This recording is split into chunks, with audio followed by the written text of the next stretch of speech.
அஸ்ஸலாமு அலைக்கும் வரஹ்மத்துல்லாஹி வபரகாத்துஹு. எல்லாம் வல்ல அல்லாஹுவின் நல்லடியார்களே,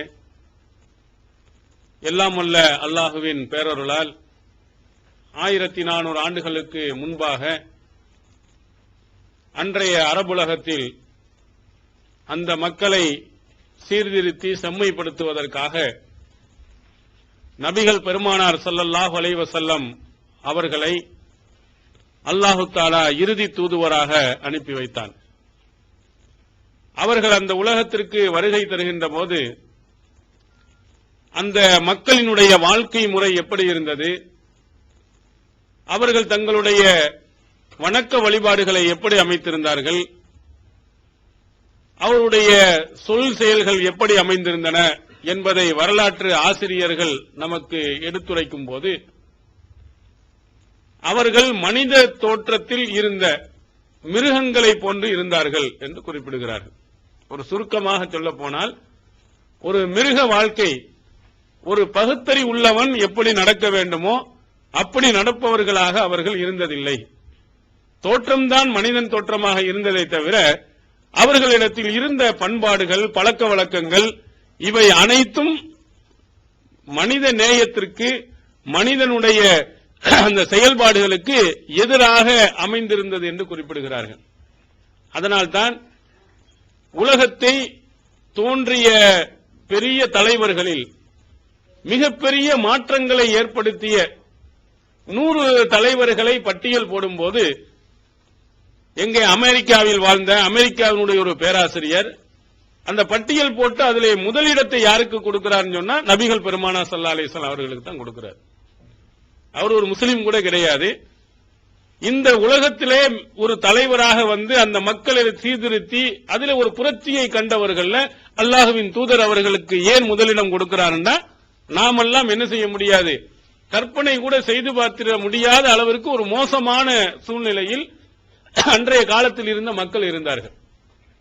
ரசூலுல்லாஹி ஸல்லல்லாஹு அலைஹி வஸல்லம் அவர்கள் அங்கே உள்ளே சென்று இந்த ஓரிரை கொள்கையையும் இஸ்லாத்தினுடைய அந்த நற்பண்புகளையும் அறிவுரைகளையும் அவர்கள் எடுத்துரைத்த போது, இந்த இஸ்லாத்தின்பால் ஈர்க்கப்பட்ட மிகப்பெரிய நல்லவர்கள் இந்த உலக மக்களுக்கு மிகச்சிறந்த ஒரு முன்மாதிரியாக மாறிய காட்சியை நாம் பார்க்க முடிகிறது.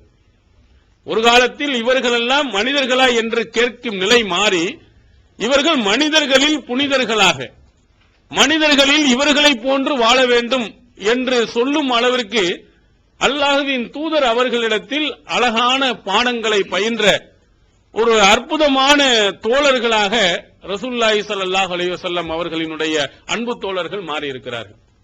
பாடங்களை படிப்பது, அதுவும் 1400 ஆண்டுகளுக்கு முன்னால் படிப்பது, இப்படியெல்லாம் படித்து அவர்கள் எல்லாம் இப்படி மாறுவார்கள் என்று கற்பனை செய்ய முடியாத ஒரு அபரீதமான ஒரு வளர்ச்சியை அந்த தோழர்களிடத்தில் நாம் பார்க்க முடிகிறது. ஆனா இன்றும் கூட பள்ளிக்கூடங்களில் படிக்க போபவர்களை நீங்கள் பார்க்கலாம்.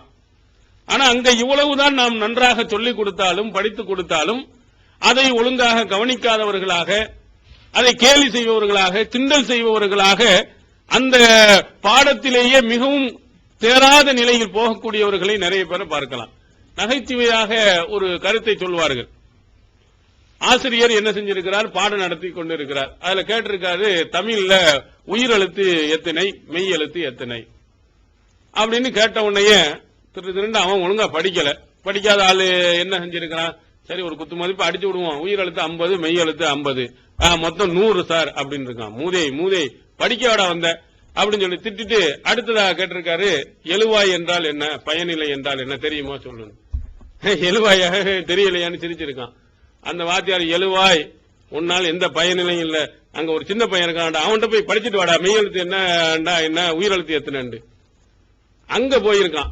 அங்க போனோம்னா நம்மளை விட பெரிய படிச்சவன் இருக்கானோ அவனுக்கு என்ன அப்படி தெரிய போகுது அப்படின்னு கேட்டு, உயிரெழுத்து எத்தனை, மெய்யெழுத்து எத்தனை, அவன் 12, 18 அப்படின்னு சொல்லியிருக்கான். இவன் ஓஹோன்னு சிரிச்சிருக்கான்டா, லூசு பயல, நான் 50 சொன்னதுக்கே திட்டிருக்கான் அந்த ஆளு, நீ 12, 18 சொல்லியிருக்கிய அப்படின்னு சொல்லிட்டு என்ன செஞ்சிருக்கான், அவன் திட்டிட்டு வந்திருக்கான். இப்படி படித்தவர்கள், இவனுடைய அறிவு, சிந்தனை, இவனுடைய பாடத்தை கவனிக்கும் முறைகள், இப்படி நிறைய பேர்கள் என்ன செய்யலாம், படிக்காம போனவன் உண்டு.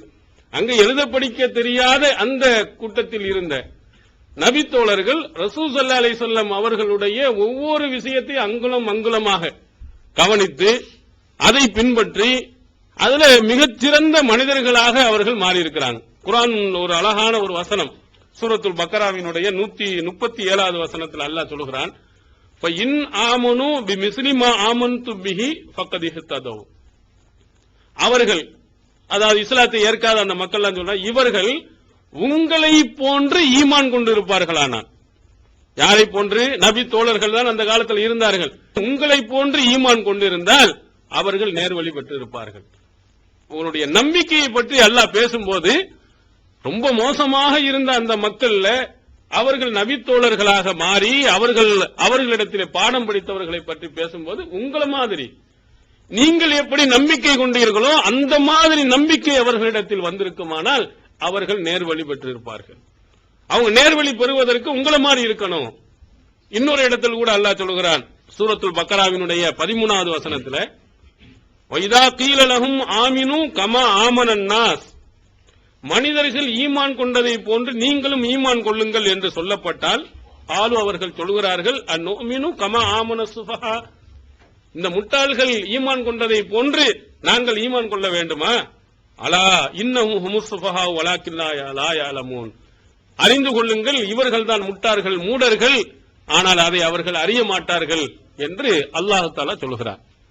எப்படி இந்த மக்கள் எப்படி ஈமான் கொண்டார்களோ, யாரை சொல்கிறான்? அந்த காலத்தில் இருந்த அந்த நபித்தோழர்கள் எப்படி ஈமான், அந்த மாதிரி அரைகுறை ஈமானோடு ஒழுங்கில்லாத நம்பிக்கையோடு இருக்காத, இந்த மக்களை மாதிரி நீ முழுமையான ஈமான் கொள்ளும் சொல்லும் போது அந்த முனாஃபிக்கின்கள் சொன்னா, இவங்க இந்த மாதிரி முட்டாள் பை மாதிரி அவர் சொன்னதுக்கெல்லாம் செவி சேர்த்து கொண்டு அவர் சொன்னபடி நடந்து கொண்டு குர்ஆன் படி நடந்து கொண்டு அவர் என்னமோ ஒழுக்க முறைகளை சொல்ல அதையெல்லாம் நடந்து கொண்டு அந்த மாதிரி நாங்க ஈமான் கொள்ளணுமா?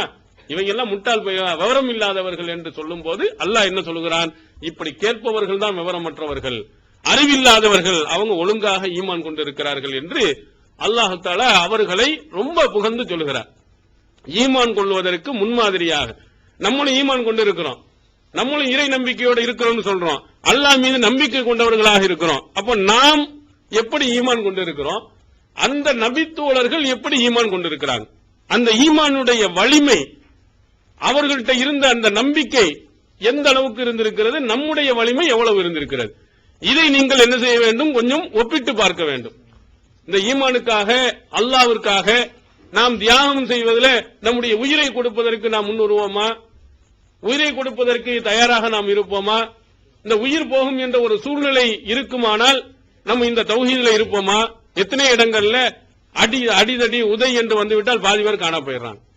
எதுக்குற பிரச்சனை என்று பின்வாங்கக்கூடியவர்கள், ஏதோ ஓரிரை கொள்கை சொன்னதற்காக, ஏகத்துவத்தை நாம் போதித்ததற்காக, கபரு வணக்கங்களை எதிர்த்ததற்காக அடிதடி எதுன்னு பிரச்சனை வந்துட்டா நம்முடைய பெற்றோர்கள் எல்லாம் என்ன சொல்கிறார்கள்? ஏன் உனக்கு தேவையில்லாத வேலை, எதுக்கு இந்த இதுல போய் நீ சேர்ந்து கொண்டு இருக்கிறன்னு சொல்லிட்டு போவதையும், கடுமையான எதிர்ப்பு வந்தவன அப்படி மெதுவா அப்படி பின்வாங்கி போவதையும் நம்ம பார்க்கிறோம். ஆனா அன்றைய காலத்தில் மோசமான இருக்கக்கூடியவர்களே படு மோசமான முரடர்கள், தடி எடுத்தவன்லாம் தண்டல்காரன் என்று சொல்லக்கூடிய அளவிற்கு ரொம்ப முரட்டு பயல்கள் அங்கதான் இருந்திருக்கலாம்.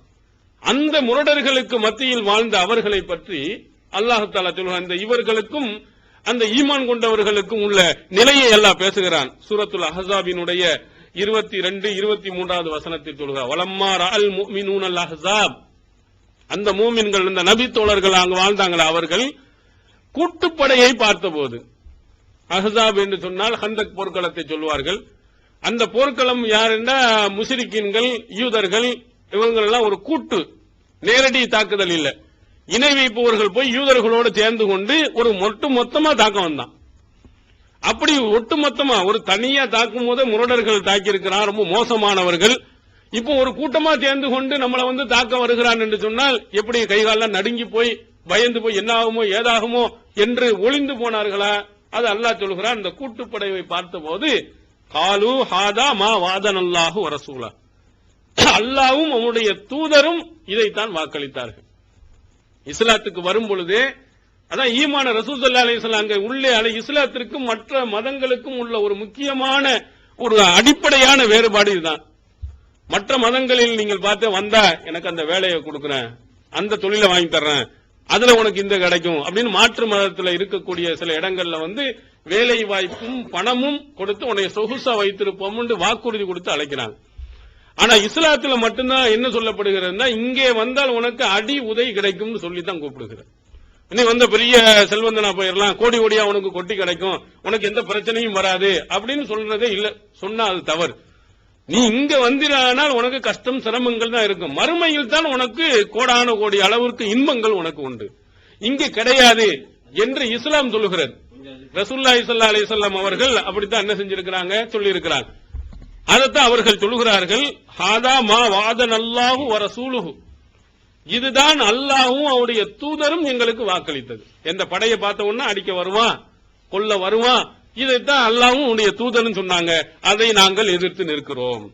வ ஸதகல்லாஹு வ ரசூலுஹு, அல்லாஹ்வுடைய தூதர் உண்மையை உரைத்தார்கள்.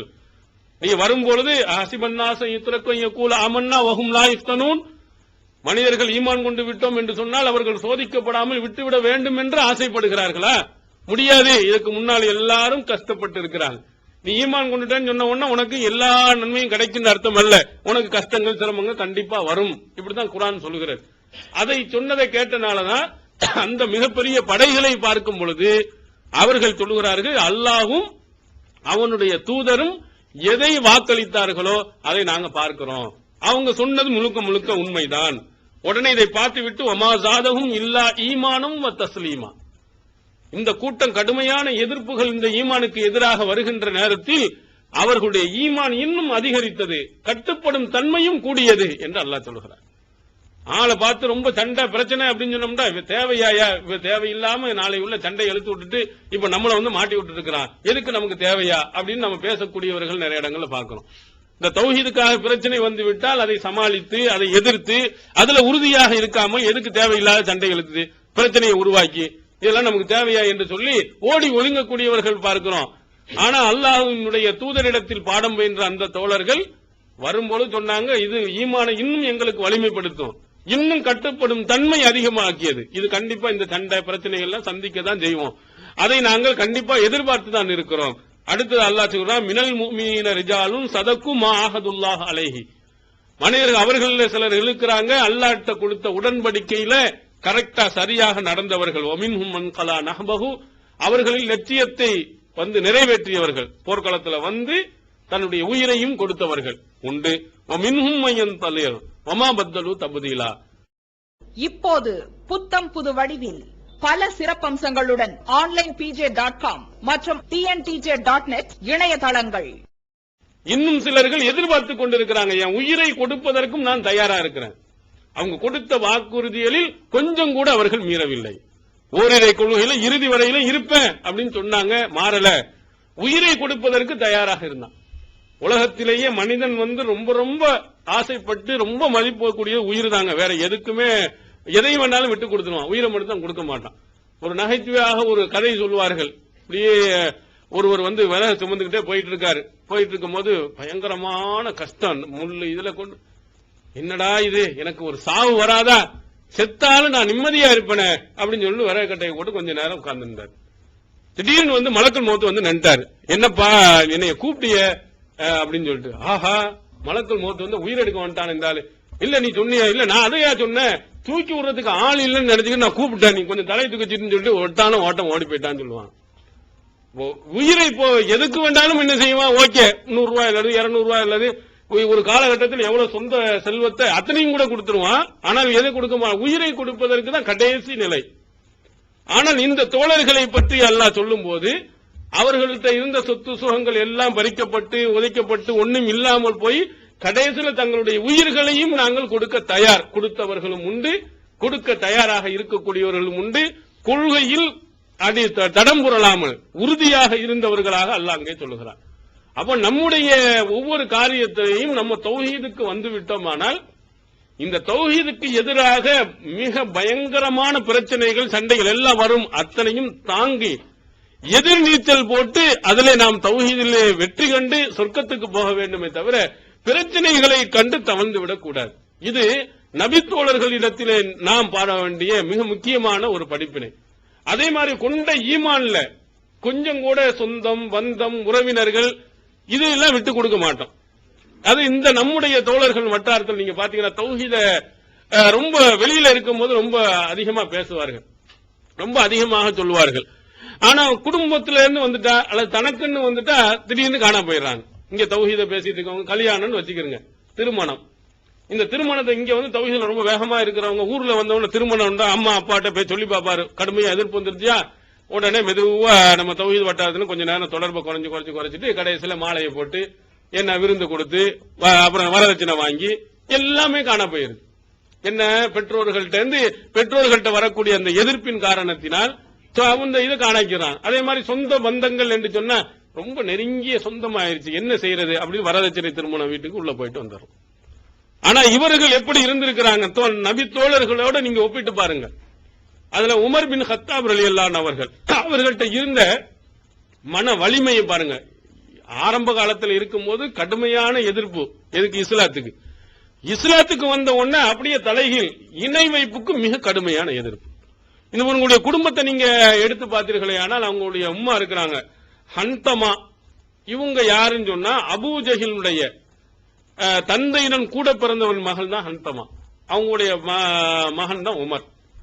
ரெண்டு பேருக்கும் ரொம்ப நெருக்கமான அண்ணன் தம்பியினுடைய உறவு வருகிறது. அபூ ஜஹிலுக்கும் உமர் ரலியல்லாஹு அவருக்கும் அவ்வளவு நெருக்கமாக மிக பயங்கரமான எதிரியினுடைய நெருக்கத்தில் பிறந்தவர் உமர் பின் கத்தாப் ரலியல்லாஹு. இஸ்லாத்தை தழுவுகிறார்கள். இஸ்லாத்தை தழுவிய பிறகு அவர்கள்ட்ட இருக்கக்கூடிய அந்த வலிமைக்கு சான்றாக பத்ர் போர்க்களத்தில் நடந்த ஒரு சம்பவம் நமக்கு தெளிவாக சொல்லுகிறது. சஹீஹ் முஸ்லிமில் இடம்பெறுகிறது. 3309வது செய்தியாக இடம்பெறுகிறது. ரசூல் ஸல்லல்லாஹு அலைஹி வஸல்லம் அவர்கள் பத்ர் போர்க்களத்தில் ஏறத்தாழ 70 நபர்கள் கொல்லப்படுகிறாங்க. எதிரிகள் 70 நபர்கள் வந்து கைதியாக பிடிக்கப்படுறாங்க. அப்போ என்ன செய்வது, இந்த கைதிகளை வைத்து என்ன நம்ம அவர்களை கொலை செஞ்சிடறதா அல்லது அவர்களை சும்மா விடுதலை பண்ணி விடுவதா, என்ன செய்யலாம் என்ற ஆலோசனை தன்னுடைய சகாக்கள்கிட்ட கேட்கிறாங்க. அதுல முக்கியமாக அபூபக்கர் சித்திக் ரலியல்லாஹு அன்ஹு கேட்கிறாங்க. அப்ப அபூபக்கர் சித்திக் ரலியல்லாஹு அன்ஹு அவர்கள் சொல்கிறார்கள், யா நபி அல்லாஹ் ஹும் பனுல் அம்மி வல் அஷீரா, இவர்கள் என்னுடைய தந்தையுடன் கூட பிறந்தவர்கள், நம்முடைய சொந்த பந்தங்களாக இருக்கிறாங்க.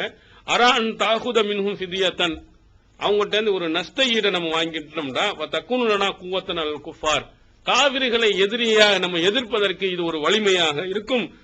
அதே மாதிரி அஸல்லாஹு யஹ்திஹும் லில் இஸ்லாம், அதே மாதிரி அல்லாஹ் தஆலா அவர்களுக்கு இஸ்லாத்தை கூட நேர்வழி கூட இப்படி கொடுத்ததுனால இஸ்லாத்தை கூட தழுவுவதற்கு வாய்ப்பு இருக்கு. அதனால அவங்களை கொல்ல வேணாம், நம்ம நஷ்ட ஈடு வாங்கிட்டு விட்டுருவோம் அப்படின்னு அபூபக்கருடைய கருத்து. உடனே ரசூல் ஸல்லல்லாஹு அலைஹி வஸல்லம் அவர்கள் மாதரா இப்னுல் கத்தாப், உமர் அவர் கேட்டு உங்களுடைய கருத்து என்ன? அப்போ உமர் ரலியல்லாஹு அன்ஹு அவர்கள் சொல்லுகிறாங்க, அபூபக்கருடைய கருத்து என் கருத்து கிடையாது, அபூபக்கர் கருத்து சரியில்லை, என்னுடைய கருத்து என்ன அதை சொல்லுகிறார்கள். வலாக்கின்னி அரா அன்து மக்கின்னா ஃபநظرب ஆனாகஹும், இந்த அவர்கள் எல்லாம் ஒவ்வொருத்தரையும் பிடிச்சி எங்கள்கிட்ட நீங்க கொடுக்கணும், நாங்கள் அனைவர்களும் என்ன செய்யணும், அவருடைய கழுத்தை வெட்டணும். யாரு அப்படின்னு சொன்னா மட்டும் கூட நீங்க விட்டுருக்கலாம். அடுத்து அவர்கள் தெளிவாக என்ன சொல்லுகிறார்கள், மக்கின அலியன் மின் அக்கீலின், அக்கீல் யாருன்னு சொன்னா அலியினுடைய சகோதரர் அவர்.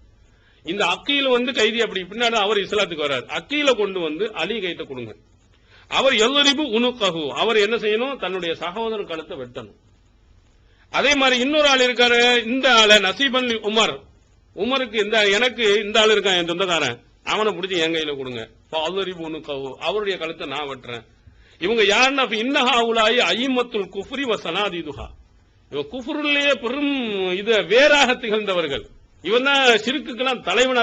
இந்த மாதிரி ஆளுக்களை விட்டு வைக்க கூடாது, கழுத்தை வெட்டுறதுதான் சரியானது அப்படின்னு உமர் பின் கத்தாப் ரலியல்லாஹு அன்ஹு அவர்கள் அல்லாஹ்வின் தூதர் அவர்கிட்ட சொல்லும் போது, ஆனா ரசூல் ஸல்லல்லாஹு அலைஹி வஸல்லம் அவர்கள் யார் கருத்தை ஏத்துக்கிட்டாங்கன்னா அபூபக்கர் கருத்து தான் ஏத்துக்கிட்டாங்க.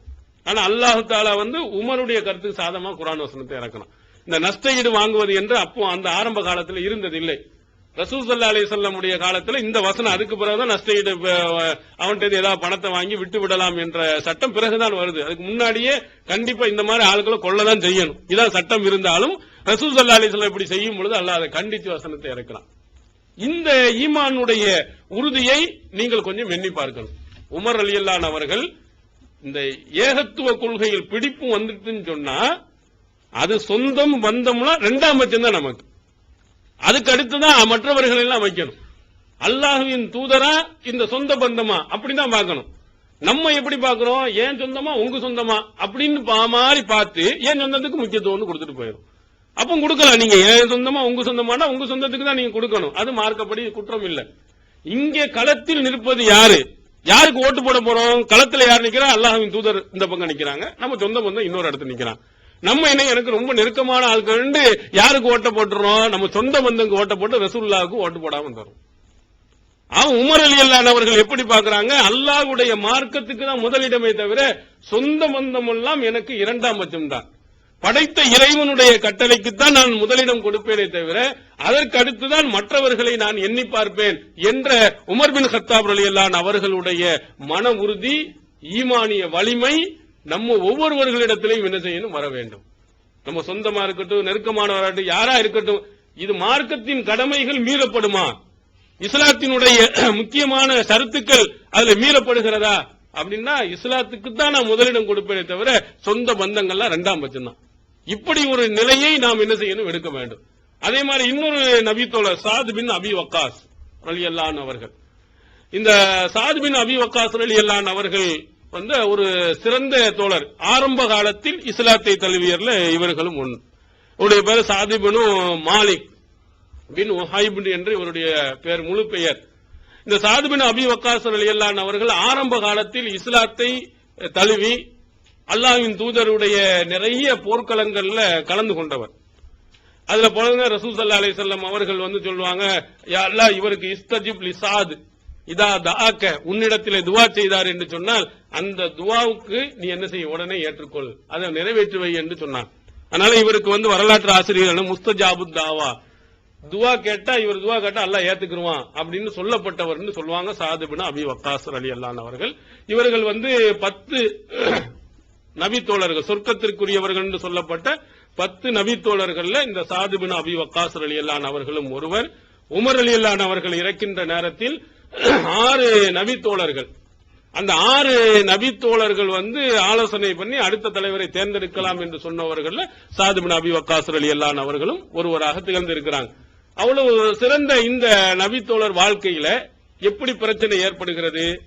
இஸ்லாத்தை தழுவுகிறார்கள். உடனே அவங்க அம்மாவுக்கு இணை வைப்பு கொள்கையில இருக்கிறாங்க. இணை வைப்பு கொள்கையில இருந்த உடனே அவங்க என்ன செய்ய, ஹலஃபத் உம்மு சாதின் அல்லா து கல்லிமஹு அபதன் ஹத்தா யக்ஃபுர பிதீனிஹி. அவன் மகன்ட சொல்றாங்க சாத் பின் அபி வக்காஸ்ட, அவன் இந்த மார்க்கத்தை மறுக்காத வரையிலையும் அவன்கிட்ட நான் ஒருபோதும் பேச மாட்டேன். சரி பேசல அப்படின்னாலும் விட்டுறலாம், பரவாயில்ல. அடுத்து என்ன சொல்றாங்க, வலா தஅகுலு வலா தஷ்ரபு, நான் சாப்பிடவும் மாட்டேன் குடிக்கவும் மாட்டேன். தண்ணி ஒரு வாய் சொட்டு தண்ணி இல்ல, சாப்பாடு கிடையாது. அப்படி முறிக்காத வரையிலையும், இந்த முகமதுடைய மார்க்கத்திலிருந்து வெளியே வராத வரையிலையும் நான் சாப்பிடவும் மாட்டேன் குடிக்கவும் மாட்டேன், அவன்கிட்ட பேசவும் மாட்டேன் அப்படின்னு சொல்லிடுறாங்க. இது அதுக்கடுத்து ஒரு அழகான ஒரு கோரிக்கையை எடுத்து வைக்கிறாங்க. ஜாம்த அன்னல்லாஹ் வஸாக்க பி வாலிதைக்கு, நீ தான் சொல்ற உங்க இறைவன் உன் பெற்றோருக்கு நல்ல முறையில் நடக்கணும்னு நீ சொன்னதாக சொல்லிட்டு இருக்கிற. இப்ப நான் சொல்ல, ஆனா ஆமுருக்க பி ஹாதா, நான் இப்படி செய்ய சொல்றேன் உன்னிட்ட, உடனே வந்துரு. என்ன அவர்கிட்ட அவர் பேச்சை எடுத்து அவரையே என்ன செய்ய மாட்டி விடுறதுங்கிற மாதிரி.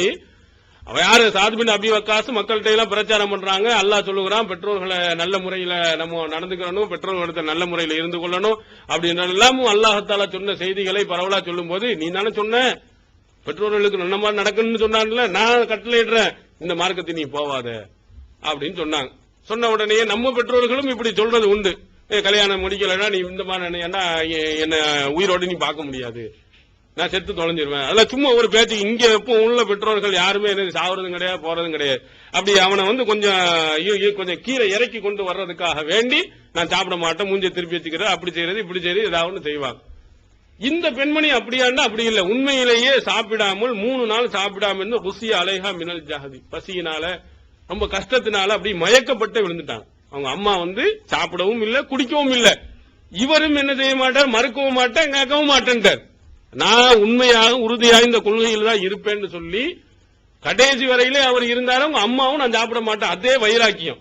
உனக்கு அவ்வளவு வைராக்கியம் இருந்தா எனக்கு எவ்வளவு இருக்குன்னு 2 பேருமே ஏட்டிக்கு போட்டியா இருந்து அந்த தாய் சாப்பிடாமலே மயக்கப்பட்டு விழுந்துறாங்க.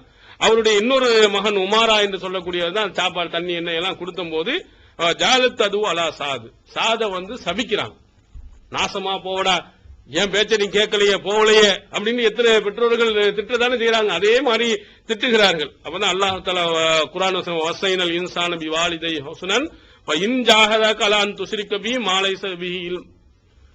அல்லாஹ் தஆலா சொல்றான், உங்களுக்கு வந்து பெற்றோர்களுக்கு நல்லதை ஏவுமாறு அல்லாஹ் கட்டளையிட்டு இருக்கிறான், அதே நேரத்தில் இணை வைக்குமாறு அவர்கள் உங்களுக்கு கட்டளையிட்டால் பலா துயுஹுமா, அவர் ரெண்டு பேருக்கு நீங்க கட்டுப்படக்கூடாதுன்னு இறக்கிட்டான்ல. முன்னாடி பெற்றோருக்கு நலம் செய்யுங்கன்னு சொன்னா இந்த மாதிரி இணை வைப்புக்கு போக வேண்டும் ஒரு ஆள் வலியுறுத்தினார்களே, ஆனால் அதுக்கு நீ போகக்கூடாது என்ற குர்ஆனுடைய வசனத்தை இறக்கியது நான் முஸ்லீம் என்ற நூலில் நாம் பார்க்கிறோம். இந்த சாது பின் அபி வக்காஸ் ரலியல்லாஹு அவர்களையும் நம்முள்ள இருக்கக்கூடியவர்களையும் கொஞ்சம் ஒப்பிட்டு பாருங்க. அம்மா சொன்னாங்கிறதுக்காக வேண்டி, தன்னுடைய பெற்றோர்கள் சொன்னாருங்கிறதுக்காக வேண்டி, தன்னுடைய கொள்கையிலிருந்து எத்தனை பேர்கள் அப்படி இறங்கி இறங்கி இறங்கி வந்திருக்காங்கன்னு பாருங்க. தர்காக்கு கூட்டிட்டு போனவர்கள் உண்டு, திருமணங்கள்ல அப்படியே மெதுவா கொஞ்சம் இறக்கி வந்தவன சரி நான் உனக்காக வேண்டாம் மாலை மட்டும் நான் போட்டுக்கிறேன் அப்படின்னு கொஞ்சம் இறங்கி வர்றது, அவ்வளவுதான். அப்போ டக்குன்னு ஆளு முடிஞ்சு இறங்கிட்டாரு, மாலை போட்ட உடனே அப்புறம் சும்மா ஒரு ஃபாத்தியா மட்டும் அஜர்த்து ஓதுவாரு, நீ தான் கையை நீ அந்த பக்கம் திருப்பி வச்சுக்க அப்படின்னு சொல்லிட்டு அப்போ எல்லாம் ஒன்னு இறக்குன உடனே அப்படியே கொஞ்சம் கொஞ்சமா படிப்படியா வந்து அந்த கல்யாணத்தை பாத்தீங்கன்னா எல்லாம் சுன்னத்துல் ஜமாத்தினுடைய முறையில எப்படி நடக்க முழுக்க முழுக்க கொண்டு வந்து இறக்கிறான். இதற்கு நாம் சொல்லக்கூடிய காரணம் என்ன? என்னையை 10 மாதம் சுமந்த தாய், அவங்கள நான் எதிர்த்து நான் கல்யாணம் முடிக்க முடியுமா? அவங்களை எதிர்த்து நான் இப்படி நடந்து கொள்ள முடியுமா அப்படின்னு நம்ம கேள்வி கேட்கிறோம். இப்ப நீங்க நபி தோழர்களை கொஞ்சம் நீங்க எண்ணி பாருங்க. ரசூல் ஸல்லல்லாஹு அலைஹி வஸல்லம் அவர்கள் மக்காவில் இருந்து மதீனாவுக்கு ஹிஜ்ரத் செய்த போது அங்க நடந்த சம்பவங்கள்லாம் என்ன? எல்லாருமே என்ன குடும்பத்தோட புள்ள குட்டி எல்லாருமே அள்ளிக்கொண்டு போனாங்க. ஒருவர் போனார்னா அவங்க மனைவி வரல, மனைவி போனா கணவர் வரல, பிள்ளைகள் போனா அப்பா வரல, அப்பா வந்தா பிள்ளைகள் இல்ல, இப்படி பிரிஞ்சுதான் கூட்டம் போகுதாங்க. எதற்காக போகிறார்கள்? மதீனாவுல கோடி கோடியா கொட்டி கிடக்கு, அள்ளி கொண்டு போகலாம் என்று போகல, அல்லாஹ்வுக்காக அவனுடைய மார்க்கத்திற்காக வேண்டி என்ன செய்கிறார்கள்? தன்னுடைய சொந்த ஊரில் இருந்து அங்க புறப்பட்டு போனவர்களை நாம் பார்க்கிறோம், கொள்கைக்காக போனவர்களை நம்ம பார்க்கிறோம். அந்த மாதிரி நம்ம தாய் தந்தையர்கள் இந்த மாதிரி மிரட்டல்கள் உங்களுக்கு விடுத்தாலும் நீங்கள் என்ன செய்யக்கூடாது? அவர்களுக்கு அடிபணிந்து மார்க்கத்தினுடைய கொள்கை கோட்பாடுகளை என்ன செய்யக்கூடாது? ஏற்கக்கூடாது. இப்ப ஒரு சகோதரர் நம்ம விவாதத்தில் கலந்து கொண்ட இந்த இதுல உள்ள ஒரு மகன் நம்ம தௌஹீத் மேலப்பாளையத்தில் இருக்கார். நம்ம அங்க ஷேக் அப்துல்லா ஜமாலியினுடைய இதுல வந்து அவருக்கு இடதுபுறமா ஒரு ஆள் இருக்கார், அவருடைய புள்ள தௌஹீதுல இருக்கிறாங்க. தமிழ்நாடு தௌஹீத் ஜமாத்தின் புதிய வெளியீடு, மாதம் ஒரு பிரசுரம், கட்டுரைகளின் தொகுப்பு, விலை ரூபாய் 120 மட்டுமே. கிடைக்கும் இடம் TNTJ வீடியோ விஷன், நம்பர் 30, அரமனைக்காரன் தெரு, மன்னடி, சென்னை 1. யார்? ஷேக் அப்துல்லா ஜமாலி. நீங்க விவாதத்துல பாத்தீங்கன்னா அவருக்கு இந்த பக்கம் லெப்ட் சைடுல ஒரு ஆள் இருக்காரு, அவருடைய பிள்ளை வந்து நம்ம தௌஹீதுல மேலப்பாளையத்துல இருக்காரு. அவருக்கு வந்து என்ன செய்யறாங்க? கல்யாணம் முடிச்சுப்பாங்க. அவங்க அம்மா வந்து சீக்கிரமா கல்யாணம் முடிக்கணும் அப்படின்னு ஆசைப்பட்டு அங்க சொல்றாங்க கல்யாணம் முடிக்கணும் போங்க. நம்ம லுஹாலிம் சாட்டையெல்லாம் கேட்கும் பொழுது அவங்களும் அம்மா கல்யாணம் முடிச்சுக்கிட்டா என்ன, கல்யாணம் முடிக்கிற ஒன்னும் தப்பு இல்ல, முடிச்சிட்டோம்னா என் அப்பா என்னை விலை பேசிடுவான், நான் மாட்டேன், இப்பெல்லாம் கல்யாணம் முடிக்க மாட்டேன், அப்படி உறுதியா இருக்காரு. இந்த மாதிரி பெற்றோர்கள் என்ன செய்ய? இவர்களை பின்னால் வைத்துக் கொண்டு ஏமாற்றுவது, மிரட்டுவது, இப்படியெல்லாம் செய்யக்கூடியவர்களை நாம் என்ன செய்யறோம் பார்க்கிறோம். அவங்க சொன்னார்கள் என்பதற்காக பொண்ணு வீட்டுல இப்படி சொல்றாங்க, மாப்பிள்ளை வீட்டுல இப்படி சொல்லுகிறார்கள் அப்படின்னு சொன்னதுக்காக வேண்டி மார்க்கத்தினுடைய கடமைகளை ரசூல் ஸல்லல்லாஹு அலைஹி வஸல்லம் சொன்ன அந்த கடமைகள்ல இருந்து கொஞ்சம் கொஞ்சம் இறங்கி வந்தாங்க. இதே மாதிரி ஒரு சகோதரர் கூட சொன்னாரு, இந்த மாதிரி பொண்ணு வீட்டுல வந்து சொல்லி இருக்கிறாங்க, மாப்பிள்ளை வந்து தாடி வச்சிருக்கிறது நல்லா இல்ல, பொண்ணு சொல்லுது தாடியை கொஞ்சம் எடுத்துருவீங்களாம் அப்படின்னு சொல்லிட்டு, ஏண்டா பொண்ணுக்காண்டி ஆண்டு போற நிறைய பேர் இருக்கதானே செய்யறாங்க, பொண்ணுடைய அழகை பார்த்து அவனுடைய குடும்ப இதை பார்த்து அப்படி நிறைய பேர் பெண்ணுங்கிறதுக்காக வேண்டி அந்த வயசுல பெண்ணுக்காக வேண்டி எதையும் செய்வேன்னு சொல்லி போவான். ஒரு 30-40 நாளைக்கு பிறகு போச்சு போ அப்படின்வான். ஒரு நாளைக்கு முன்னாடி வரையில என்ன செய்வான்? போன் வருமா 10 மணிக்கு போன் போடுங்கன்னா 9:55 இருந்தே போனை எடுத்து வச்சுக்கிட்டே இருப்பான். அப்ப போன் போட்டு உடனே ஒரு 6 மாசம் கழிச்சு இவனுக்கு வேலையே இல்லை, ஒரே மிஸ் கால் கொடுத்துட்டே இருக்கா, தொந்தரவு அடிச்சுக்கிட்டா, அப்படி சொல்றாங்களா இல்லையா? கல்யாணத்துக்கு முன்னால பொண்ணு பேசி வச்சுட்டா அப்படி பேசணும்னு ஒரு சில குரூப் பேசினாங்கன்னா வினாடிக்கு வினாடி பார்த்து பேசுறவன் கல்யாணம் முடிஞ்சு அவ்வளவுதான், முடிஞ்சு வச்சு. அது வளம் தெரியாம ஒரு சிலர்கள் வந்து அந்த அவருக்காக எதை வேணாலும் என்ன வேணாலும் செய்யறேன், போறேன் வர்றேன், பீடி குடிக்க மாட்டேன், சிகரெட் குடிக்க மாட்டேன், அந்த மாதிரி சில நல்லதும் வருது. அதே மாதிரி தாடியை எடுத்துருங்கன்னு சொன்ன உடனே அவரு தௌஹீதுல உறுதியா ஒன்னும் பிரச்சனை இல்ல, தாடி எடுத்துறேன், எனக்கு வந்து தாடி அவங்களுக்கு பிடிக்கல, அந்த எனக்கு வரக்கூடிய அவளுக்கு முடி இருக்கிற பிடிக்கல, மொட்டை அடிக்க சொல்லிருங்க, என்ன நான் வந்து ஏத்துக்கிறேன், ஒன்னும் பிரச்சனை இல்ல அப்படின்னு அதோட ஆஃப் ஆயிட்டாங்க. தாடி எடுக்கணுமா, இதுல இருக்க ரசூல் ஸல்லல்லாஹு அலைஹி வஸல்லம் சொன்ன அதை எடுப்பதற்கு அவளுக்கு அந்த பெண்ணுக்கு அவ்வளவு உறுதி இருக்கும் என்று சொன்னா நம்ம எப்படிப்பட்டவனு காட்டணும்ல. அங்க ஒரு ஆண்மகனுக்கு எவ்வளவு இது இருக்கணும், ஒரு பொண்ணு அவ்வளவு மிரட்டி எதையும் சாதிக்க முடியும் என்று சொன்னால் ஆணுக்கு எவ்வளவு இருக்குன்னு காட்டணுமா இல்லையா? அதனால நீ மொட்டை அடிச்சிட்டு வா, நான் உன்னை ஏத்துக்கிறேன், நான் தாடி எடுத்துட்டு வர்றேன் அப்படின்னு சொன்னான். இந்த மாதிரி என்ன செய்யணும், நம்ம இருக்கணும் தௌஹீதுல உறுதியாக. இவர்கள் இந்த மாதிரி எப்படி நம்ம கொஞ்சம் பலகீனம் குறைந்து விடுவோமையானால் நம்மளை எங்கேயாவது இடையில வச்சு தௌஹீதை விட்டு விளக்குவதற்கு ஆங்காங்கே சிலர்கள் உருவாக்கிட்டு வருவாங்க. நீங்க இந்த மாதிரி ஆட்கள் சாது இப்னு அபீ வக்காஸ் ரலியல்லாஹு அன்ஹு அவர்கள் அவங்க எவ்வளவு உறுதியானவர்களாக இருந்தாங்க. பெற்றோர் அவ்வளவு மயக்கப்பட்டு சாப்பிடாம இருந்தாலும் தௌஹீதை விட்டு போக மாட்டேன் எப்படி உறுதியாக இருந்தார்களோ அந்த மாதிரி கொள்கை உறுதி உள்ளவர்களாக என்ன செய்யணும், நம்ம இருக்கணும். அதே மாதிரி இங்கிருந்து போகிறார்கள். எங்க மக்காவில் இருந்து ஒரு கூட்டம் ஏறத்தாழ 80க்கும் மேற்பட்டவர்கள் என்ன செய்யறாங்க, மக்காவில் இருந்து பக்கத்தில் அபிசீனியா இப்பொழுது உள்ள எத்தியோப்பியாவுக்கு ஹிஜ்ரத் செய்து போகிறார்கள். அங்க ஹிஜ்ரத் செய்து போன அந்த மக்கள் அவர்கள்ட்ட இருந்த அந்த உறுதியை நீங்க பாருங்க. அடுத்த நாட்டுல இங்க நாட்டுல பார்த்தோம்னா ஏன்டா பிரச்சனை அப்படின்னு சொல்லிட்டு கைலி கட்டிட்டு போனா கூட நமக்கு பிரச்சனையா இருக்கு, ஏன் உறுதியான பேனை தூக்கி போட்டு போவோம் அப்படின்னு போறோம். ஏன் நம்ம எதுவும் பேச முடியும். அடுத்த நாடு நம்ம நாட்டுல விட்டுருவோமா, என்ன கிளின்னு கிழிச்சிருவோம் நம்ம நாட்டுல இருந்தோம்டா. அந்த மாதிரி நடக்கும். இங்க ஒரு நாட்டுக்கு வந்துட்டனாலும் அவன் என்ன சொல்றானோ அது, அவன் என்ன எத்தனை ஃபைன் அடிச்சாலும் சரி, எது போட்டாலும் சரி, பார்க்கின்னு சொன்னாலும் சரி, இல்லன்னு சொன்னாலும் சரி, சொல்லிட்டானா கொடுத்தா அவனு விதியேன்னு கொடுத்துட்டு இருக்கோம்.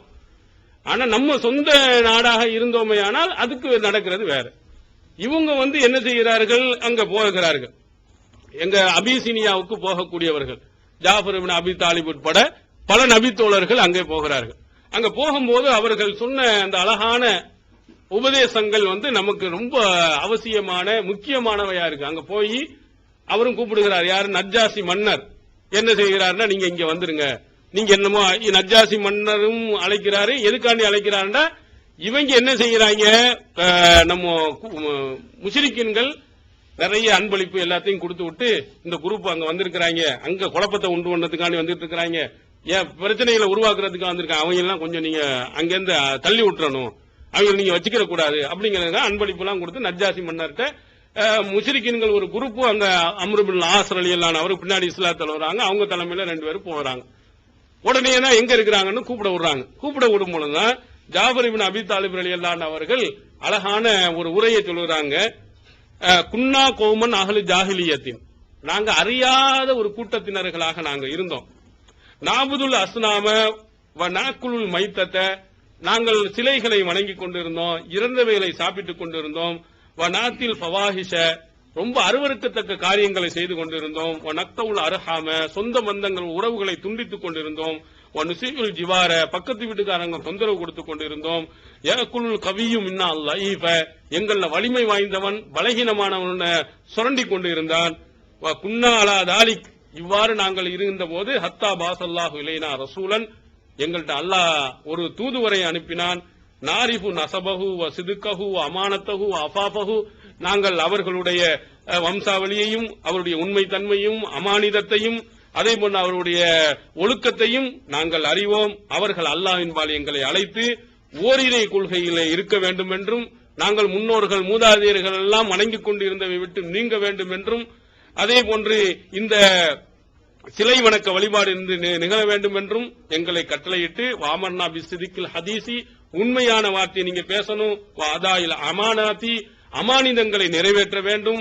வசிலத்துர் ரஹ்மி, உங்க சொந்த பந்தங்களோடு சேர்ந்து இருக்க வேண்டும். ஹஸ்னுல் ஜிவாரி, பக்கத்து வீட்டுக்காரன் நல்ல முறையில் நீங்கள் நடக்க வேண்டும். வல் கஃபி அனில் மஹாரிமி, தடை செய்யப்பட்ட ஹராமானவில் நீங்கள் தவிர்ந்திருக்க வேண்டும் என்றும், அதே போன்று கெட்ட வார்த்தைகளை சொல்லக்கூடாது, அனாதைகளுடைய சொத்துக்களை சாப்பிடக்கூடாது, கன்னி பெண்களின் மீது நீங்கள் தூய்மையான பெண்களின் மீது நீங்கள் அவதூறு சொல்லக்கூடாது என்று எங்களுக்கு இவைகளை எல்லாம் கட்டளையிட்டு இருக்கிறார் அப்படின்னு நல்ல உபதேசங்களை அல்லாஹ்வின் தூதர் அவர்கள் என்ன சொன்னாங்களோ அதை பூரா நஜ்ஜாசி மன்னர்கிட்ட சொல்லுகிறார். இப்படி இதே அறிவிப்புல இன்னொரு அறிவிப்புல, அகமதினுடைய இன்னொரு அறிவிப்புல, இந்த 2 பேரும் முஷ்ரிக்கீன்கள் போறாங்கல்ல, அவங்க போன உடனே என்ன செஞ்சார்கள், நிறைய அன்பளிப்பு எல்லாத்தையும் கொண்டு போய் அங்க வச்சுட்டு உடனே என்ன செய்யறாங்க, சும்ம இபுத்தாரஹு அன் யமீனிஹி அன் ஷிமாலிஹி, அவருக்கு சஜதா, 2 பேரும் போய் சஜிதா, உடனே போய் காலில் போய் விழுந்து உடனே அவங்க 2 ரவுண்ட் அடிச்சு என்ன செய்ய போய் அங்க போய் நிக்கிறாங்க. அடுத்து இவர்கள் வருகிறார்கள். யாரு, ஜாஃபர் இப்னு அபி தாலிப் ரலியல்லாஹு அன்ஹு அவர்களோடு வந்த அந்த மக்கள் எல்லாம் வந்து ஃபஸல்லம வலம் யஸ்ஜுத், அவர்கள் சலாம் சொன்னார்கள், ஆனா சஜிதா செய்யவில்லை. வந்து போன ஆட்கள்கிட்ட போய் அஸ்ஸலாமு அலைக்கும் அந்த மன்னருக்கு சொன்னாங்களே தவிர சஜிதா செய்யல. அங்கிருந்த கூடி இருக்கக்கூடியவங்க கேட்கிறாங்க, லகு மாலக லா தஸ்ஜுத் லில் மலிகி, மன்னனுக்கு சஜிதா செய்யாமல் இருந்ததுக்கு என்ன காரணம், ஏன் சஜிதா செய்யவில்லை என்று அவர்கள் கேட்கும்போது, இன்னா லா நஸ்ஜுது இல்லா லில்லாஹி அஸ்ஸ வஜல், நாங்கள் அல்லாஹுவை தவிர வேறு யாருக்கும் நாங்கள் சஜிதா செய்ய மாட்டோம், நாங்கள் சஜிதா செய்ய கூடாது என்று எங்களுடைய தூதுவர், எங்களுக்கு அனுப்பப்பட்ட தூதுவர் சொல்லி இருக்கிறார் என்று அந்த நாட்டினுடைய மன்னனுக்கு முன்னால் மற்றவர்களெல்லாம் சஜிதா செய்கின்ற பொழுது நாங்க செய்ய மாட்டோம், அல்லாஹுவின் தூதர் அவர்கள் எங்களுக்கு இப்படி கட்டளையிட்டு இருக்கிறார்கள் என்று அவர்கள் சொன்னதை பார்க்கிறோம். எங்க சில விஷயங்கள் நாங்க கட்டுப்படுவோம், ஆனா இணை வைப்பு, சிறுக்கு, இதுல எந்த காலகட்டத்திலையும் சமரசம் என்பதே கிடையாது. அடுத்தவனுடைய காலில் போய் விழுவது, அடுத்தவர்களுக்காக எழுந்து நிற்பது, மார்க்கம் எவைகளை தடை செய்திருக்கிறதோ அதெல்லாம் மன்னனாக இருக்கட்டும் அல்லது மன்னன் அல்லாதவனாக இருக்கட்டும், யாராக இருந்தாலும் நாங்கள் கட்டுப்பட மாட்டோம் என்ற உறுதியை ஒரு அந்நிய நாட்டில் போய் இருந்து கொண்டு அவர்கள் செய்ததையும் அந்த நபித்தோழர்கள்ட்ட பார்க்கிறோம். நம்ம எந்த அளவுக்கு இருப்போம், நம்மகிட்ட கத்தியை காட்டி விட்டோம் என்று சொன்னால், நம்மளை மிரட்டுவார்கள் என்று சொன்னால், நம்ம கொள்கையில எந்த அளவுக்கு உறுதியாக இருப்போம், ஒரு மன்னரிடத்தில் எப்படி நாம் நடந்து கொள்வோம் என்பதை நாம் என்ன செய்யணும் சிந்தித்து பார்க்கணும். நம்ம கூட நம்முடைய ஈமானுடைய பலகீனம் என்ன, பெரிய தலைவர்களை நம்ம சந்திக்க போனா என்ன செய்யறது, சேர்ல உட்கார்ந்து இருக்கிறது, முன்னாடியே எந்திரிச்சு நின்றுக்கிறது. ஏன் அவன் வந்து நம்ம எந்திரிக்க நிக்கணுமா, அவ்வளவுதான் நம்மளால செய்ய முடிகிறது. ஆனா அன்றைய நபித்தோழர்கள்ட்ட அவ்வளவு மோசமான ஆட்கள் வருகின்ற போது கூட அதெல்லாம் சஜிதாங்கிறது இந்த பேச்சை பேசக்கூடாது, இதெல்லாம் அல்லாஹ்வை தவிர யாருக்கு நாங்க செய்ய மாட்டோம், அதுக்காக என்ன நீ தண்டனை கொடுத்தாலும் சரிதான் அப்படின்னு நஜ்ஜாசி மன்னர்கிட்ட வந்து பகிரங்கமாக தெளிவாக சொன்னதை பார்க்கிறோம். இந்த மாதிரி ஈமானுடைய உறுதி அந்த தோழர்கள்ட்ட இருந்த மாதிரி நம்மள்ட்ட எப்போதும் இருக்கும். அதே மாதிரி இன்னொரு தோழரை பாருங்க, அபூ ஜந்தல் ரலியல்லாஹு அன்ஹு, இவர் ஒரு சிறந்த ஒரு தோழர், வரலாற்றுல வந்து நம்மால் மறக்க முடியாத ஒரு நபி தோழர். ஒரு வரலாற்று சம்பவம், ஹிஜ்ரி 6ஆம் ஆண்டு ஹுதைபியா உடன்படிக்கை நடக்கிறது. அந்த ஹுதைபியா உடன்படிக்கையில என்னன்னா ரசூல் ஸல்லல்லாஹு அலைஹி வஸல்லம் ஏறத்தாழ 1400 நபர்களோடு உம்ரா செய்வதற்காக மக்காவுக்கு போறாங்க. இடையில தடுத்து நிறுத்தப்படுகிறார்கள். அப்போ 2 பேருக்கு முஷ்ரிக்கீன்களுக்கும் ரசூல் ஸல்லல்லாஹு அலைஹி வஸல்லம் அவர்களுக்கு மத்தியில் ஒரு ஒப்பந்தம் என்ன செய்ய நிறைவேற்றப்படுகிறது. அந்த ஒப்பந்தம் என்னன்னா, இந்த வருஷம் நீங்க வரக்கூடாது, அடுத்த வருஷம் என்ன செய்யலாம், நீங்க வரலாம், வந்தா 3 நாள் தங்கலாம், வாளை வந்து வெளியே தூக்கிட்டு வரக்கூடாது, இது உள்ள அமைதான் வைத்துக் கொண்டு போகணும் அப்படின்னு சில நிபந்தனைகளோடு அவர்கள் சொல்லுகிறாங்க. ரசூல் ஸல்லல்லாஹு அலைஹி வஸல்லம் ஏற்றுக்கொள்கிறாங்க. இதுல யாரு வந்தான்னா சுஹைல் பின் அம்ர் அப்படிங்கிறவர் தான் முஸ்லிம்கள் சார்பாக வர்றாங்க, ரசூலுல்லாஹ் முஸ்லிம்கள் சார்பாக இருக்கிறாங்க. இப்படி பேச்சுவார்த்தை எல்லாம் ஒப்பந்தம் முடிஞ்சிருச்சு, ஆனா எழுதல. அப்ப என்ன செய்யறாருன்னா, அந்த அதுல வந்து இன்னொரு முக்கியமான ஒப்பந்தம் என்னன்னா, அந்த இதுல யாராவது இந்த ஒப்பந்த காலத்தில் மக்காவில் இருந்து யாராவது முஸ்லிமாக இங்கே வந்து விடுவார் என்று சொன்னால் திருப்பி மக்காவிலே கொடுத்துரும். நீங்க மக்காவில இருந்து ஓடி வர்றாரு, நாங்க இஸ்லாத்தை தழுவிட்டோன்னு யாரா வந்தான்னா நாங்க வந்து கேட்டோம்னா உடனே என்ன மக்காவிலையும் ஒப்படைச்சிடணும் இப்படின்னு சொன்ன ரசூல் ஸல்லல்லாஹு அலைஹி வஸல்லம் சரி அப்படின்னு ஒத்துக்கிட்டாங்க. அப்போ முஸ்லிம்களுக்கு ஆச்சரிய, சுபஹானல்லாஹ் கைஃப யரது இலல் முஷ்ரிக்கீன வகத் ஜா முஸ்லிமன், ஒரு முஸ்லிமாக வந்தவரை கொண்டு போய் இணை வைப்பட்ட போய் எப்படி நம்ம ஒப்படைப்பது அப்படின்னு சொல்லிட்டு முஸ்லிம்களுக்கெல்லாம் ரொம்ப வருத்தம். அதுல ரொம்ப ரொம்ப கடுமையா வருத்தப்பட்டவர் யாருன்னா உமர் பின் கத்தாப் ரலியல்லாஹு அன்ஹு அவர்கள். ரொம்ப இது போட்டு அங்க போய் இங்க எல்லாம் சொல்லி பார்த்தாரு, ரசூலுல்லாஹ்ட்ட கேட்டு பார்த்தாரு, அபூபக்கர்ட்ட கேட்டு பார்த்தாரு, எப்படி இவங்களுக்கு எப்படி நம்ம கட்டுப்பட்டு நடக்குவது அப்படின்னு. ரசூலுல்லாஹ் சொன்னாங்க, இது அல்லாஹ்வுடைய உத்தரவின்படி தான் நான் நடக்கிறேன், என்னுடைய கருத்து அல்லன்றவன அதோட விட்டாங்க. அப்போ அவர் வந்த இப்படி ஒப்பந்தம் போடுகிற நேரத்துல அபூ ஜந்தல் வருகிறார். அபூ ஜந்தல் பின் சுஹைல் பின் அம்ர் யர்சுஃபி குயூதி, கையில விலங்கு உடைக்கப்பட்டு அதெல்லாம் சங்கில் தான் தொங்கிக்கிட்டு நடந்து வர்றார். இவர் யாரு, ஒப்பந்தம் போட்டவருடைய புள்ளவர். சுஹைல் பின் அம்ர் அந்த முஷ்ரிக்கீன்கள் வந்தாரு ஒப்பந்தம் போட, அவருடைய பிள்ளை தான் அபூ ஜந்தல். அவர் வந்து கை விதையோட வந்து கையில விலங்கு எல்லாம் உடைச்சி உடம்பெல்லாம் கடுமையான காயங்களோட வந்து அங்க நேரா வந்து நிக்கிறார். யா முஹம்மது அவ்வளமா குலீக்க அலைஹி அன்துரத்த இலைய, முதல்ல நீ செய்ய வேண்டிய கடமை வந்துருச்சு, முதல்ல ஆளை என்கிட்ட ஒப்படைச்சு. பெத்த புள்ள வந்து நிக்கிறான், அவன் சொல்ல நம்ம ஒப்பந்தம் போட்டோமா இல்லையா, அதன்படி நீ என்கிட்ட கொடுத்துரு. ரசூல் ஸல்லல்லாஹு அலைஹி வஸல்லம் ஒப்பந்தம் பேசுறேன், சரி ஒன்னும் எழுதலையப்பா, இவரை விட்டுரு, அதெல்லாம் முடியாது, நீ இந்த இதுக்கு நீங்க ஒத்து வரலன்னு சொன்னா நான் என்ன செய்ய மாட்டேன், ஏற்றுக்கொள்ளவே மாட்டேன், இந்த ஒப்பந்தம் கேன்சல் பண்ணிடுவேன் அப்படின்னு அந்த சுஹைல் சொன்ன உடனே ரசூல் ஸல்லல்லாஹு சரி அப்படின்னு சொல்லிட்டு அவரை எடுத்துக்க அப்படின்ட்டாங்க. அப்போ பார்க்கிறாரு அபூ ஜந்தல், என்னடா இவ்வளவு வீட்டுல அவன் வாப்பா வந்து என்ன செஞ்சிருக்கிறாரு, விலங்க போட்டு கட்டி வச்சிருக்கிறாரு. எதுக்கு? சினிமா தியேட்டருக்கு போயிருவாண்டு இல்ல, என்ன திருட போயிருவாண்டு இல்ல, இஸ்லாத்துக்கு போய் தொலைஞ்சிருவான் அப்படின்னு சொல்லிட்டு விலங்க போட்டு கட்டி போட்டு வச்சுக்க, அதையும் உடைச்சுக்கிட்டு என்ன செஞ்சிட்டாரு, அந்த ஆள் வந்துட்டார்.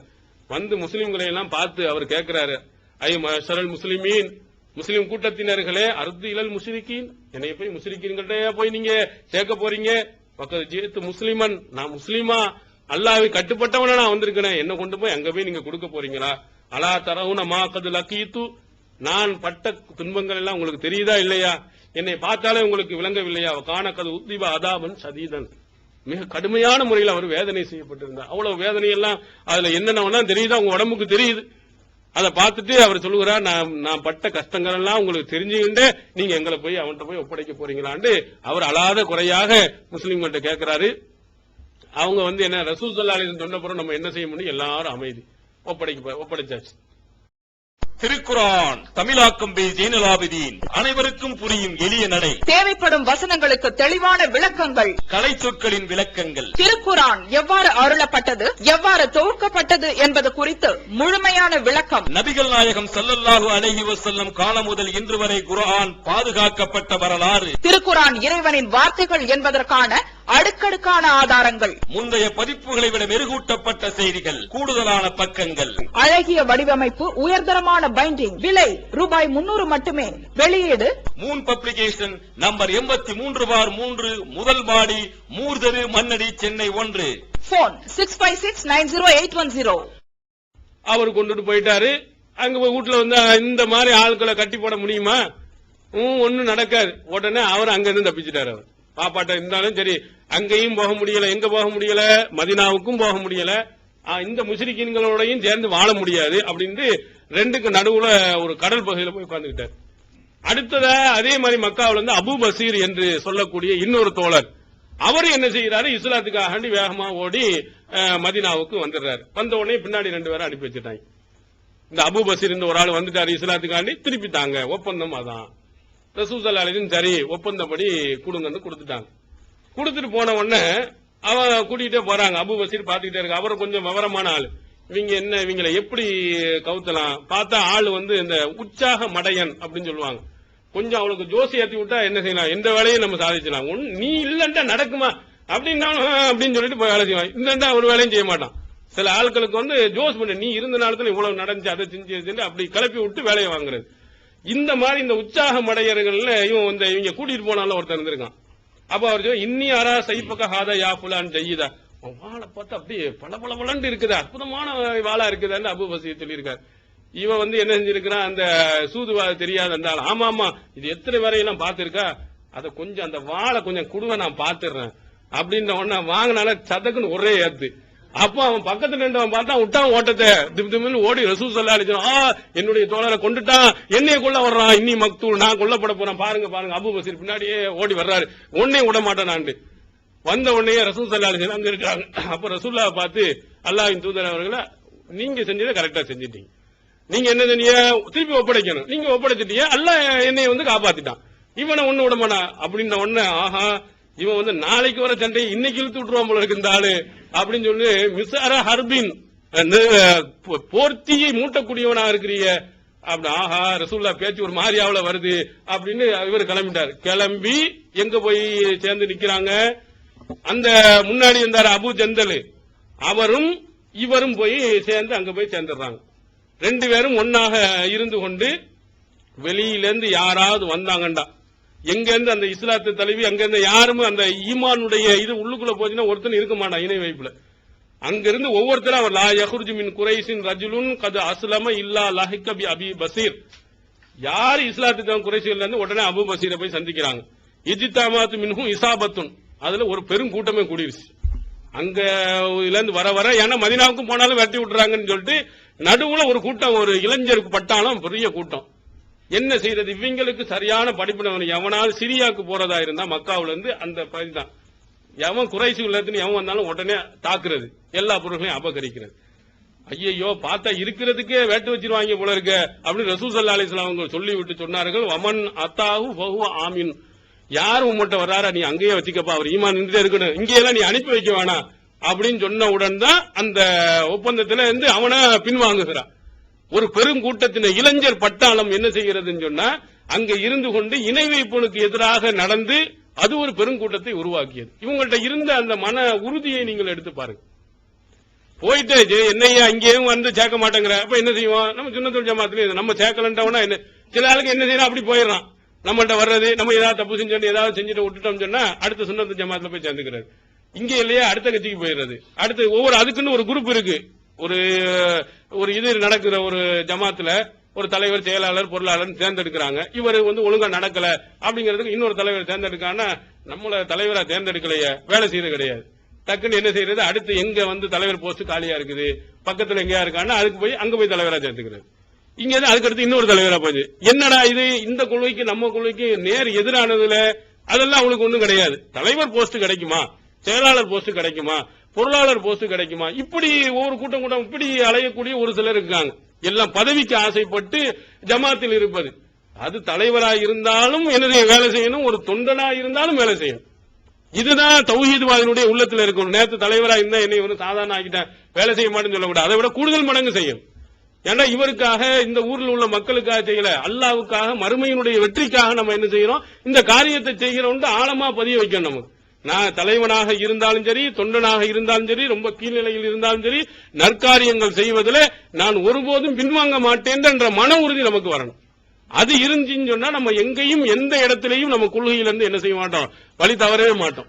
அதே மாதிரி தான் இவர்களுக்கு அங்கே மதீனாவுல இடம் தரல அப்படிங்கிறதுக்கான இணை வைப்பு கொள்கையிலேயே போய் விழுந்து இவங்கள என்ன ஓரிரை கொள்கையே அங்க இல்லட்டா என்ன, எங்க இடத்திலையும் நான் உறுதியாக நான் இருப்பேன் ஒரு தனி இடத்தில் இருந்து கொண்டு அந்த ஓரிரை கொள்கை உலக மக்களுக்கெல்லாம் பறைசாட்டிக் கொண்டிருந்த அந்த இளைஞர் கூட்டத்தை நம்ம பார்க்க முடிகிறது. அந்த மாதிரி மன உறுதி ஒவ்வொரு முஸ்லீம்கள் தௌஹீத்வாதிகள் இருக்கக்கூடிய ஒவ்வொருத்தையும் வரணும். இணை வைப்பு கொள்கையில எந்த வகையிலையும் சமரசத்தை செய்யக்கூடாது, ஈமான்ல மன உறுதியோடு இருக்கணும். இவங்க ஆண்கள் மட்டும் இல்லங்க, ஒரு பெண்மணி உம்மு குல்சும் பின்த் உக்பா இப்னு அபி முஆய்த். இவங்க யாரு, உம்மு குல்சும் சொல்லக்கூடியவங்க நிறைய பேர் இருந்திருக்கிறாங்க. யாரு, அலி ரலியல்லாஹுடைய மகளும் இருந்திருக்கிறாங்க, ரசூலுல்லாஹ்வுடைய மகளும் உம்மு குல்சும் இருந்திருக்கிறாங்க, உக்பா பின் அபி முஆய்த்தினுடைய மகளும் உம்மு குல்சும். உம்மு குல்சும் பிரபலியமான பேர், நிறைய இருந்திருக்கு. இந்த உம்மு குல்சும் இருக்கிறாங்களே, இந்த உக்மா பின் அபி முஆய்த்ங்கிறவன் ரொம்ப டேஞ்சரான ஆளு, பெரிய இணை வைப்பு தலைவர்கள்ல முக்கியமானவன். எந்த அளவுண்டா, நீங்கள் எல்லாம் ரொம்ப பிரபலியமாக ஒரு ஹதீஸை கேள்விப்பட்டிருப்பீங்க. ரசூல் ஸல்லல்லாஹு அலைஹி வஸல்லம் மக்காவுல சஜிதாவில் இருக்கின்ற போது ஒட்டகத்தினுடைய கற்பை குடல் இருக்க அது கழுத்துல போட்டான். இத அபூஜஹில் கேட்கிறான், யாரு இந்த வேலையை செய்யறதுன்னு சொன்ன உடனே உக்பா இப்னு அபி முஆய்த்ங்கிறவன் தான் கொண்டு வந்து போட்டவன். இவனுடைய பிள்ளை இருக்கிறாங்களே, இவங்க தான் உம்மு குல்சும். அவங்க இந்த உண்மையான ஓரிரை கொள்கையை புரிந்து அவங்க என்ன செய்யறாங்க, இணை வைப்புல நான் இருக்க முடியாது அப்படின்னு ஓட்ட முடிச்சு இங்க வந்துட்டாங்க. எங்க மதீனாவுக்கு வருகிறார்கள். வஜாத்துல் முஃமினாத்து முஹாஜிராத்தின், மூமினான பெண்மணிகள்லாம் ஹிஜ்ரத் செய்து கூட்டம் கூட்டமாக மதீனாவுக்கு வர ஆரம்பிக்கிறாங்க. இந்த இணை வைப்பு கொள்கை எங்களுக்கு வேணாம். பெண்கள் ஊரை விட்டு நவருவாங்களா, இடத்தை விட்டு போவார்களா, கணவனுடைய வீட்டுக்கு போறதுல கூட ஒப்பாரி வச்சு அழுதுகிட்டு இருப்பாங்க, உம்மா நனவு இருப்பாங்க. ஒண்ணுக்கு 10 தடவை போன் போட்டுக்கிட்டு கொடுத்துட்டு இருக்கணும். வெளியே கூட்டிட்டு வந்தோம்னா எவ்வளவு கஷ்டம் என்பதை நீங்க பாத்துட்டு இருப்பீங்க. கல்யாணம் முடிச்சு அடுத்து கணவன் வீட்டுக்கு போறதுக்கு இவர்கள் என்ன சொந்த பந்தம் எதுவுமே இல்ல, மக்காவிலிருந்து மதீனாவுக்கு வர்றாங்க. கூட்டம் கூட்டமாக முஹாஜிரின்கள் ஹிஜ்ரத் செய்த பெண்கள் வருகிறார்கள். சஹீஹ் புகாரியில் அதுல கானத் உம்மு குல்சும் பின்த் உக்பா இப்னு அபி முஆய்த் மிம்மன் ஹரஜ இலா ரசூலுல்லாஹி ஸல்லல்லாஹு அலைஹி வஸல்லம் வஹுவ ஆத்திகுன். அந்த பெண்மணி எப்படிப்பட்டவர்னா கன்னி பெண்ணா இருக்கிறாங்க, வயது முதிர்ந்தவர்கள் கூட கிடையாது. கன்னி பெண்ணாக இருக்கக்கூடிய ஒரு பெண்மணி. அவர்கள் எங்கிருந்து புறப்பட்டு வருகிறார்கள், மக்காவில் இருந்து மதீனாவுக்கு புறப்பட்டு ஹிஜ்ரத் செய்து புறப்பட்டு வருகிறார்கள். ஈமானுடைய உறுதியை பாருங்க. இணை வைப்புல நான் இருக்க மாட்டேன், சிறுக்குல இருக்க மாட்டேன், எவ்வளவு உறுதி. ஆனா நம்ம என்ன செய்யறோம், மாமியார் அப்படி சொல்றாங்க அதனால மௌலூதுக்கு ஓதுறோம், மாமியார் சொல்லுகிறார்கள் தர்காக்கு போயிட்டு வர்றோம். இப்படி மாமியாரை எதிர்த்தோம்னா பெரிய இதுல எதிர்ப்பதில் தப்பே கிடையாது. மார்க்கத்துக்கு முரணா இருந்தா எடுத்து சொல்லலாம். இந்த மாதிரி இணை வைப்பு கொள்கைக்கு அவர்கள் அழைப்பார்கள் என்று சொன்னால் அதற்கு நம்ம ஏற்றுக்கொள்ளக் கூடாது. அதையெல்லாம் ஏற்றுக்கொள்ளாமல் என்ன செய்கிறார்கள்? இன்றைய காலத்தில் இருக்கக்கூடிய பெண்மணிகள் அவங்க நமக்கு வயசுல மூத்தவங்களா இருக்கிறாங்க, கணவனுடைய தாயா இருக்கிறாங்க, தந்தையா இருக்கிறாங்க என்பதற்காக அவர்கள் அங்க மௌலிது ஓதுற நிறைய இடங்கள்ல கணவர் தௌஹீதா இருப்பாரு, மனைவியும் தௌஹீதா இருப்பாங்க, அவங்க அம்மா அப்பாவெல்லாம் சிறுக்குல இருப்பாங்க. என்ன செய்யறாங்க? அந்த சிறுக்கிலேயே அட்ஜஸ்ட்மெண்ட் பண்ணி கொண்டு அதற்கும் அங்கீகாரம் கொடுப்பதை போன்று இருக்கிறாங்க. அந்த மாதிரி இருக்கக்கூடாது. எப்படி ஒரு குடும்பத்தில், யாருடைய குடும்பத்தில் மிகப்பெரிய அபூஜைகளுடைய கூட்டத்தில் பிறந்த ஒரு பெண்மணி தனியாக இந்த இணை வைப்பு குழு எனக்கு வேணாம்னு எப்படி ஓடி வந்தார்களோ, அவர்கள்ட்ட எப்படி ஈமானிய உறுதி இருந்ததோ அதே போன்ற ஈமானிய உறுதி நம்மள்டையும் என்ன செய்ய வேண்டும்? இருக்க வேண்டும். இது நபி தோழர்கள்ட்ட ஈமானுடைய வலிமையை பற்றி உள்ள சில செய்திகள். அடுத்து வரக்கூடிய காலங்களில் நமக்கும் நபி தோழர்களுக்கு மத்தியில என்னென்ன வகைகளில் வேறுபாடுகள் இருக்கிறது, அந்த நபி தோழர்கள் எப்படி எல்லாம் நடந்திருக்கிறார்கள் என்பதை இன்ஷா அல்லாஹ் என்ன செய்வோம்? நாளைய தொடரில் நாம் இன்ஷா அல்லாஹ் பார்க்கலாம். அல்லாஹ்